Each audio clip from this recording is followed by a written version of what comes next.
Julie stood in the hallway of the hospital, her heart thumping in her chest as she stared at the door to her mother's room. At only 10 years old, she was far too young to be dealing with the suffocating pressure that engulfed her small body. She had spent countless nights curled up in that hallway, waiting for the doctors to emerge with any news. The dull, rhythmic beep of the machines had become the soundtrack of her life, the antiseptic smell forever etched into her memory. Her mother had been diagnosed with a rare, chronic illness when Julie was just 6 years old. It started with mild symptoms: fatigue, dizziness, and persistent headaches. At first, her mother brushed it off, attributing it to stress from work. But as time went on, the symptoms worsened. She became pale, frail, and often too weak to get out of bed. By the time they got the proper diagnosis, it was too late. The disease had taken its toll. Julie's father had tried to shield her from the harsh reality, but she was no fool. Even at 10, she understood that her mother was slipping away. She would sneak into the hospital room at night, watching her mother's chest rise and fall in time with the beeping machines, her skin pale and translucent under the harsh fluorescent lights. The woman who had once been her world was now reduced to a frail figure lying in a sterile bed, barely recognizable. One day, as Julie sat beside her mother, holding her hand, the woman turned her head slightly and opened her eyes. They were cloudy and distant, but for a brief moment, there was a flicker of recognition. "Julie," her mother whispered, her voice weak and raspy. Don't let this be your life." Julie's heart clenched in her chest. "What do you mean, Mom? Don't let this be the end. Fight for something more." Those were the last coherent words her mother ever spoke. Julie watched helplessly as the illness took over, stealing her mother away bit by bit. The doctors tried everything they could, every treatment, every experimental drug, but in the end, it wasn't enough. Julie's mother passed away on a cool autumn evening, with the leaves turning shades of red and gold outside the hospital window. In the days following her mother's death, Julie couldn't stop replaying those words in her mind. Fight for something more. But what could she fight for? What could a 10-year-old girl possibly do in the face of such overwhelming loss? And then it came to her. She would become a doctor. The decision was like a seed planted in her heart, growing with each passing day. She couldn't save her mother, but she could save others. She would learn everything the doctors knew, more, even. She would dedicate her life to ensuring that no other little girl had to sit helplessly by their mother's bedside, waiting for the inevitable. That promise became the driving force behind everything Julie did. Throughout her teenage years, she buried herself in her studies. While other kids went to parties and hung out at the mall, Julie spent her weekends at the library, poring over textbooks on biology, chemistry, and anatomy. Her grades were flawless, straight A's in every class, but it wasn't enough for her. She wanted to understand everything, to master every detail. Her teachers admired her dedication, though some worried she was pushing herself too hard. But Julie didn't care. The image of her mother's face, pale, fragile, and fading, was all the motivation she needed. In her mind, the only way to honor her mother's memory was to succeed. By the time Julie graduated high school, she had already secured a full scholarship to one of the most prestigious universities in the country. Her acceptance letter to medical school arrived just weeks before graduation, a crisp white envelope with the university's seal embossed in gold. She remembered opening it with trembling hands, her heart racing as she scanned the words, "Congratulations. You have been accepted to the medical program at Johns Hopkins University." It was the culmination of years of hard work, sacrifice, and unwavering determination. But as thrilled as she was, Julie couldn't help but feel a pang of sadness. Her mother wasn't there to see it. She wasn't there to hug her, to tell her how proud she was, to celebrate the momentous achievement. That bittersweet reality became a constant companion in Julie's life. Every success, every milestone, was tinged with the knowledge that her mother wasn't there to share in it. Medical school was everything Julie had imagined and more. The coursework was brutal, the hours long, and the expectations high, but she thrived in the high-pressure environment. She lived for the adrenaline of emergency simulations, the challenge of complex cases, and the camaraderie that formed among her fellow students as they navigated the grueling program together. It was during one of those late-night study sessions in the library, surrounded by piles of textbooks and empty coffee cups, that she met Marcos. He was sitting at a nearby table, flipping through an anatomy book, his brow furrowed in concentration. Julie had noticed him around campus before, tall, broad-shouldered, with dark, curly hair that always seemed to fall into his eyes. He was known for being one of the top students in their class, but he had a laid-back, almost effortless way about him that made his brilliance seem easy.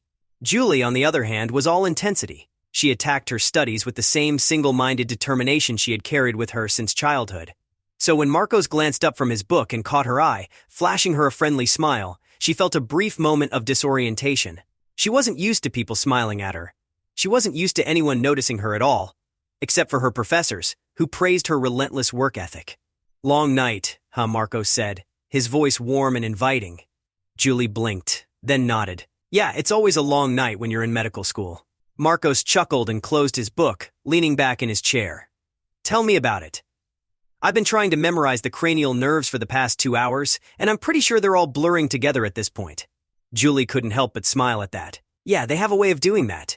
But hey, if it makes you feel any better, I'm still struggling with the Krebs cycle. That earned her a full laugh from Marcos. The infamous Krebs cycle. That thing's haunted me since undergrad. From that moment on, they were study partners. It started with late-night library sessions, quizzing each other on anatomy, physiology, and pharmacology. But soon, their study sessions turned into dinners, and dinners turned into long walks through the city, talking about everything from their favorite books to their future plans. Marcos had his own reason for pursuing medicine. His father had suffered a heart attack when he was 14. The experience had left him shaken, but also determined to become a cardiologist. He wanted to save lives the way the doctors had saved his father. As the months passed, their friendship deepened. They were inseparable, both driven, ambitious, and fiercely passionate about their careers. But more than that, they understood each other in a way that few others could. They had both been shaped by loss, both carrying the weight of responsibility on their shoulders, both determined to make the world a better place through their work. It wasn't long before their friendship blossomed into something more. Marcos was everything Julie had never realized she needed: kind, patient, and supportive. He balanced out her intensity with his calm, steady presence. And for the first time in a long time, Julie found herself able to relax, to let her guard down, to imagine a future that wasn't just about her career but about building a life with someone she loved.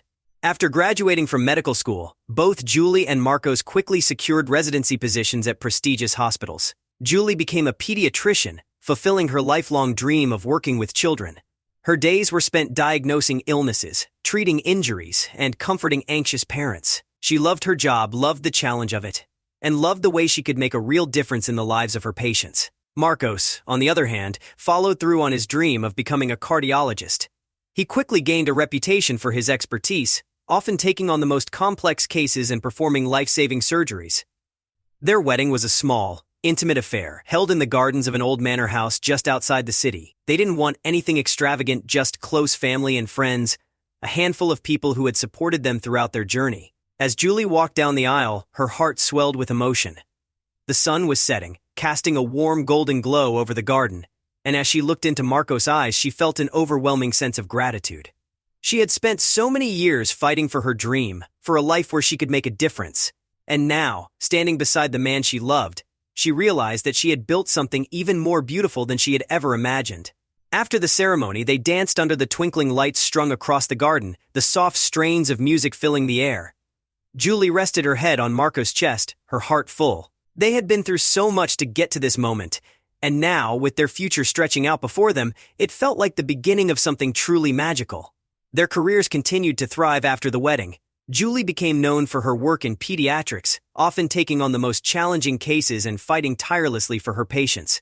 Parents adored her, trusting her with their children's lives, knowing that she would go to any lengths to help them. Marcos, too, gained recognition for his research and expertise in cardiology. He traveled the world, giving lectures on the latest advances in heart health, performing surgeries in some of the most advanced hospitals in the world, and consulting on groundbreaking research projects. Despite their demanding careers, Julie and Marcos always made time for each other. They made it a point to have regular date nights, whether it was dinner at a new restaurant or a quiet evening at home with a movie. They both knew how easy it was to get caught up in the whirlwind of work, and they refused to let their relationship suffer because of it. One of their favorite activities was traveling. They loved exploring new places, trying different foods, and immersing themselves in new cultures. Whether it was hiking through the mountains of Peru, lounging on the beaches of Bali, or exploring the bustling streets of Tokyo, every trip was an adventure. They would often joke that the best part of traveling was coming home with new stories to tell each other, whether it was getting lost in a foreign city or trying something as bizarre as fried insects in a night market. But as their 10th wedding anniversary approached, Julie and Marcos began to feel the weight of something they had put off for years: starting a family. Having children was something they had always talked about, but their demanding careers had made it difficult to find the right time. Now, with their 10-year anniversary just around the corner, they both felt the pull to take the next step. They wanted children, they knew that. But they were also terrified. Their lives were already so busy, so filled with responsibilities. Could they really manage the demands of parenthood on top of everything else? They decided to try. For months, they carefully planned, trying to time everything perfectly. But as the months went by, and test after test came back negative, their hope began to wane. Julie couldn't help but wonder if her years of stress, long hours, and sleepless nights had taken a toll on her body. She had spent her entire life helping children grow and thrive, but now, when it came to having her own, she felt helpless. They visited specialists, underwent fertility tests, and tried every remedy they could find. The process was emotionally exhausting. Each negative result felt like a punch to the gut, and Julie found herself sinking into a depression. She had always been in control of her studies, her career, her life. But now, she felt like she was failing at the one thing she wanted most. Marcos was a constant source of support, holding her when she cried, reassuring her that they would find a way, no matter what. But even he couldn't hide the frustration and sadness that crept into their lives. The strain of infertility weighed heavily on both of them, casting a shadow over what had once been an effortless partnership. And then, just when they were beginning to lose hope, Julie's doctor called with the news they had been waiting for: she was pregnant. The joy they felt was indescribable. After months of heartbreak, they finally had something to celebrate. Julie cried when she saw the positive test, clutching it in her hands as if it were the most precious thing in the world. Marcos held her, tears streaming down his face as well, their hearts filled with gratitude. The pregnancy was smooth, with no complications. Julie continued to work, though she cut back on her hours as her due date approached. She and Marcos spent every free moment preparing for the baby, decorating the nursery in soft pastels, buying tiny clothes, and reading every parenting book they could find. They were nervous, of course, but they were also excited to meet their little girl, excited to start this new chapter of their lives. When the day finally came, Julie's labor was long and exhausting. She had been prepared for it after all. She was a doctor, but nothing could have truly prepared her for the physical and emotional toll of childbirth. It felt like an eternity, the hours stretching on as she gritted her teeth and pushed through the pain. Marcos was by her side the entire time, holding her hand, whispering words of encouragement, even though she could see the fear in his eyes. Finally, after what felt like a lifetime, their daughter was born. The moment the doctor placed the tiny, squirming baby in Julie's arms, all the pain melted away. She was perfect, tiny, delicate, with a shock of dark hair, just like Marcos. As Julie looked into her daughter's eyes, she felt a wave of love so powerful it brought tears to her eyes. Marcos leaned down, pressing a soft kiss to their daughter's forehead. "She's beautiful," he whispered. Julie smiled through her tears. "She's everything." They named her Sophia, a name that held deep meaning for both of them. It was a name they had chosen years ago, back when they first started talking about having children. Now, as they gazed down at their perfect little girl, it felt like a promise fulfilled. The months that followed were a blur of sleepless nights and endless feedings. Julie and Marcos, both used to the high-stakes environment of the hospital, found themselves utterly exhausted in a way they had never experienced before. It was a different kind of tired, one that came from the constant responsibility of caring for a newborn. Sophia was a happy baby, but like all newborns, she had her moments. There were nights when she would cry for hours, inconsolable no matter what they did. Julie would pace the nursery, rocking her back and forth, whispering soft words of comfort, while Marcos stood helplessly by, unsure of how to help. The exhaustion was overwhelming, but through it all, they felt a deep sense of joy and fulfillment. They were parents.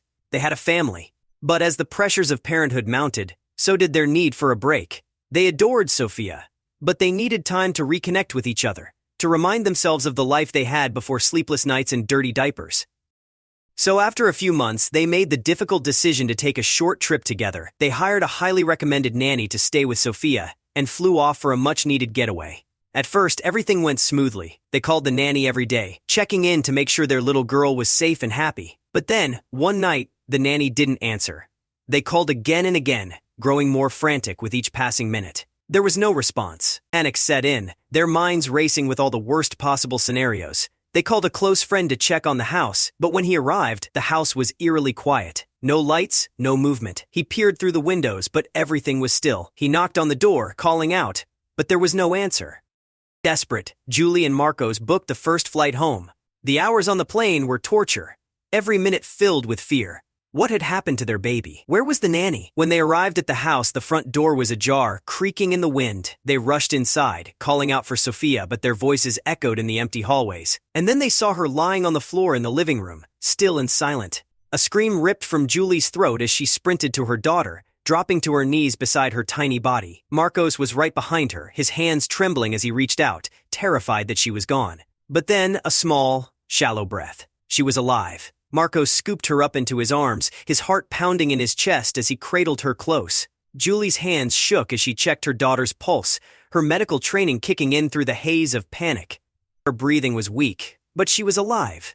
Without wasting another second, they rushed her to hospital, the car ride a blur of red lights and screeching tires. Julie sat in the back seat, her hand on her daughter's chest, praying that she would hold on just a little longer.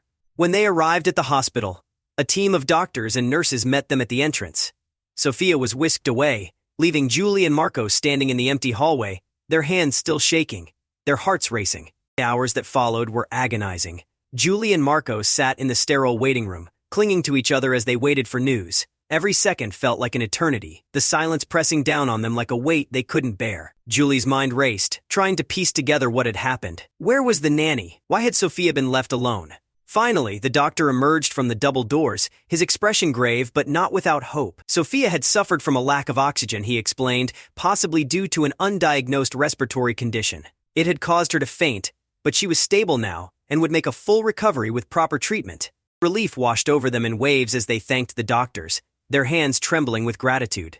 Sophia was going to be okay. But the nightmare wasn't over. The nanny had vanished without a trace, leaving more questions than answers. An investigation was launched, but the details remained murky. In the weeks that followed, Julie and Marcos made a difficult decision. Julie would leave her job as a pediatrician to stay home with Sophia. The near tragedy had shaken them to their core, and they couldn't bear the thought of trusting anyone else with their child's safety. It was a sacrifice, but one they were willing to make. Their daughter's life was worth more than any career, any dream they had once pursued. As the years passed, Sophia grew stronger, healthier. Julie watched her thrive, grateful for every smile, every laugh. Marcos continued his work as a cardiologist, but his priorities had shifted. Family came first now, above all else.